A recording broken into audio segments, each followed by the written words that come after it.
There's a poem by Mary Oliver called When I Am Among the Trees, and it starts with, "When I am among the trees, especially the willows and the honey locust, equally the beech, the oaks, and the pines, they give off such hints of gladness." This captures how I feel when I enter the forest. I know that I'm not alone, even though I travel in alone.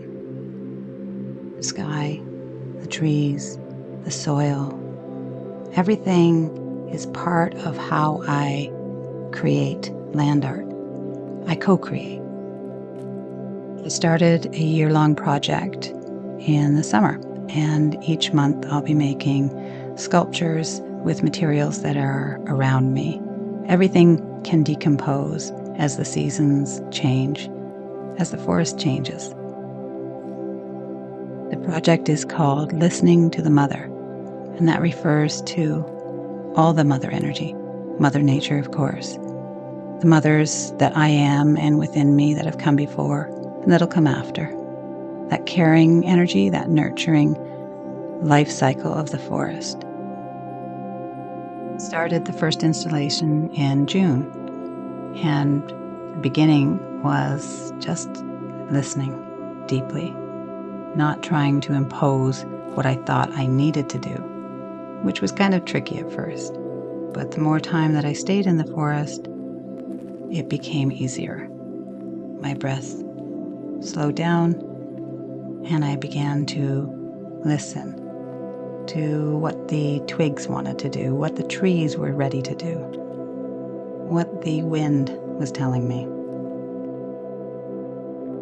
I started with the large circle between two Douglas fir giants, and to me it symbolized that unconditional, cyclical mother energy.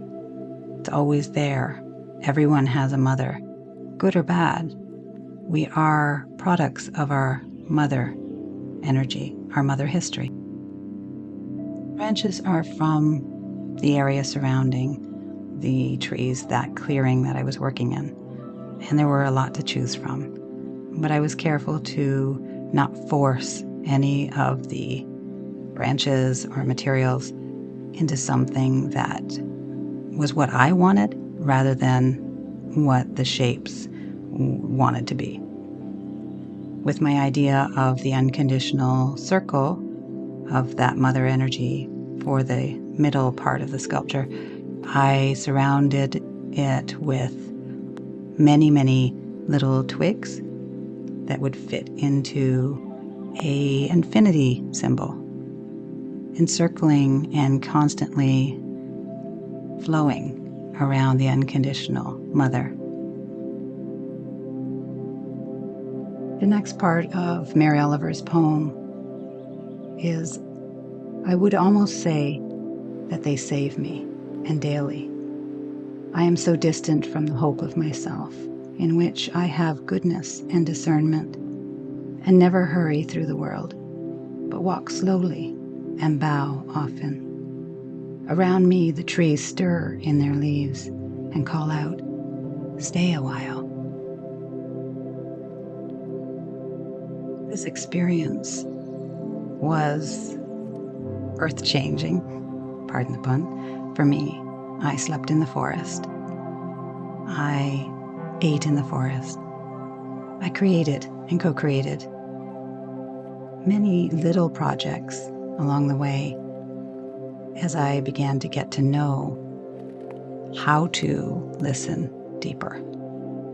And just looking at textures and shapes and how the forest, in its wisdom, knows how to use what it has and create life in so many varied ways. And it reminded me to go slow. Ritual became a really big part of this process. And as I go on through the year, it's going to become even more and more important. The forest goes slow. There is always life. There is always cycles.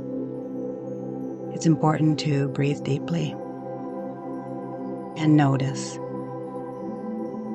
without judgment, just taking it in, began to fill me with a sense of being part of this microcosm and macrocosm.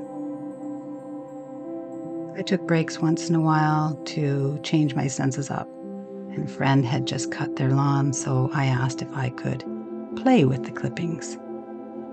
Different sunshine, different smells, and I made this spiral out of grass clippings, and it was sweaty and fun, and I loved it. I began to see that nature art, land art, was not always such a planned project, but it was part play, part listening, and definitely co-creating. When I returned to the forest, I was in a new state of awe at how big everything was and how ancient. And I came back to my sculpture and looking at the forms, the wildness, and the patterns with a renewed sense of understanding that while I had envisioned some of this, the forest was a large part of how it came to be. I'll be creating a new installation each month, listening deeply to the mother. Mary Oliver's poem ends with, "The light flows from their branches, and they call again.